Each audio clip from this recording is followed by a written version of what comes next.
सारिका परिपूर्ण किचनमध्ये आपल्या सर्वांचे स्वागत आहे. आजची आपली जी रेसिपी आहे ती म्हणजे क्रिसमस स्पेशल अशी रेसिपी आहे. प्लम केकची रेसिपी आहे. तर या रेसिपीसाठी काय काय साहित्य लागणार आहेत बघूयात. तर या इथे मी टुटी फ्रुटी, मनुके, बदाम, काजू, पंपकिनच्या बिया आणि टरबुजाच्या बिया आणि खजूर घेतलेला आहे. त्याचप्रमाणे या इथे मी ऑरेंज ज्यूस घेतलेला आहे. सर्वप्रथम आपण हे जे पूर्ण जे ड्रायफ्रूट्स दाखवले आहेत प्लेट्समध्ये, ते आपण एका भांड्यामध्ये काढून घेणार आहोत. कारण आपण जे ऑरेंज ज्यूस आपण या इथे वापरत आहोत, ते ऑरेंज ज्यूस आपण ह्या पूर्ण ड्रायफ्रूट्समध्ये टाकून देणार आहोत आणि साधारणतः 1 तास आपण याला सोक होण्यासाठी ठेवणार आहोत. तर अशा प्रकारे संपूर्ण ड्रायफ्रूट्स मी या इथे टाकलेले आहेत. या इथे मी ऑरेंज ज्यूसची ₹10 बॉटल घेतलेली आहे. वेगवेगळ्या कंपन्यांचे ऑरेंज ज्यूस मार्केटमध्ये सहज अवेलेबल होतात. तुम्ही कुठलाही ऑरेंज ज्यूस घेऊ शकता आणि या इथे आपण पूर्ण एक जी बाटली आहे ₹10 इतपत म्हणजे साधारणतः 1 वाटी ऑरेंज ज्यूस तुम्ही या इथे घेऊ शकता. आता हा आपण असाच 1 तासासाठी ठेवून देणार आहोत. तोपर्यंत आपण कॅरमेल सॉस बनवणार आहोत. एका पॅनमध्ये मी साधारणतः छोटी अर्ध वाटी इतकं साखर टाकलेली आहे. घरातील तुम्ही कोणतीही एक वाटी घ्या, त्या वाटीचं प्रमाण ठेवा आणि अर्ध वाटी साखर तुम्ही या इथे घेऊ शकता. तर अशा प्रकारे साखर जी आहे ती पूर्णपणे मेल्ट होऊ द्यायची आहे. यावेळेस आपण गॅसची फ्लेम जी आहे ती स्लो ठेवणार आहे. मीडियम किंवा हाय बिलकुल नाही करायची, त्यामुळे साखर जळू शकते. तर या इथे बघा तुम्ही साखर पूर्ण आपली मेल्ट झालेली आहे.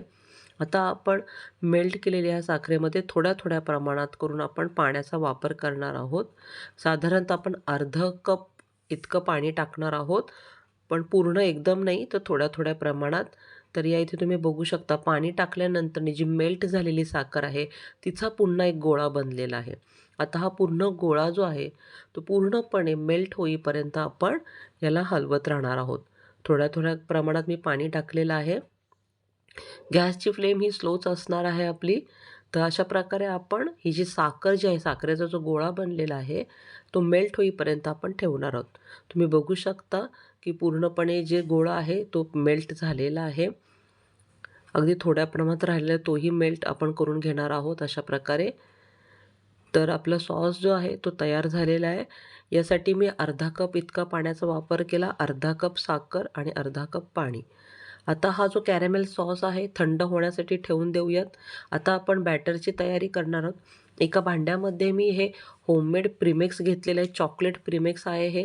याची लिंक मी डिस्क्रिप्शन बॉक्समध्ये टाकते. तुम्ही नक्की ही रेसिपी बघा, की कशाप्रकारे आपण घरी होममेड प्रीमिक्स बनवू शकतो. या इथे मेल्टेड बटर घेतलेलं आहे 2 चमचे, ते टाकलेलं आहे. आता आपण जे 1 तास ड्रायफ्रुट्स आणि ऑरेंज ज्यूस जे आपण ठेवलेलं होतं, ते पूर्ण जिन्नस यामध्ये टाकलेले आहेत अशा प्रकारे. तर प्रीमिक्सची रेसिपीची लिंक मी नक्की टाकते. ती लिंक तुम्ही नक्की बघा आणि घरी नक्की बनवा. आता येथे आपण जे तयार केलेलं कॅरमेल सॉस होतं ते सुरुवातीला मी 2 चमचे इतपत टाकलेलं आहे. मिक्स करून घेणार आहोत आपण. तर अशा प्रकारे आपण हे पूर्णपणे मिक्स करून घेऊयात. आता या इथे आणखीन थोडंसं 1 चमचा इतपत मी कॅरमेल सॉस टाकलेला आहे. म्हणजे मी या इथे सुरुवातीला 2 चमचे टाकलं आणि त्यानंतरनी 1 म्हणजे छोटे चमचे जर तुम्ही घेतले तर 4 चमचे कॅरमेल सॉस टाका आणि मोठा चमचा असेल तर 2. आता या इथे जायफळ, दालचिनी आणि वेलची याची मी 1 चमचा पावडर टाकलेली आहे. थोड्या-थोड्या प्रमाणात करून पाण्याचा वापर करणार आहोत. कारण बॅटर आपल्याला जास्त घट्टही नाही बनवायचं किंवा जास्त पातळही नाही. तर या इथे हे पूर्ण बॅटर जे आहे ते मिक्स करण्यासाठी मला साधारणतः अर्धा कप इतकं पाणी लागलेलं आहे.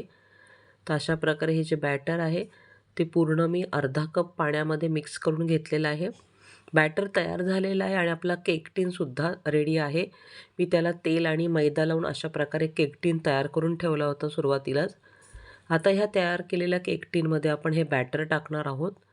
गॅसवरती ऑलरेडी मी प्रीहीट होण्यासाठी एक मोठं पातेलं जे आहे ते ठेवलेलं आहे. प्रीहीट करणं फार गरजेचं आहे पातेलं. साधारणतः 10 मिनिटे तरी तुम्ही एक मोठं पातेलं प्रीहीटसाठी ठेवा. आता आपण गार्निशिंगसाठी आहे ते काजू, बदाम, मनुके टाकणार आहोत. अखंड काजूचे मी 2 भाग केलेले आहेत. त्याचप्रमाणे बदामाचे सुद्धा 2 भाग करून अशा प्रकारे टाकलेलं आहे. मनुके टाकलेले आहेत. आता आपण टुटी फ्रुटी टाकणार आहोत. तुम्हाला जर अखंड टाकायचे नसेल तर तुम्ही काजू बदामाचे काप करूनही टाकू शकता. पंपकिनच्या बिया आणि टरबूजाच्या बियासुद्धा मी वरतून टाकलेल्या आहे गार्निशिंगसाठी.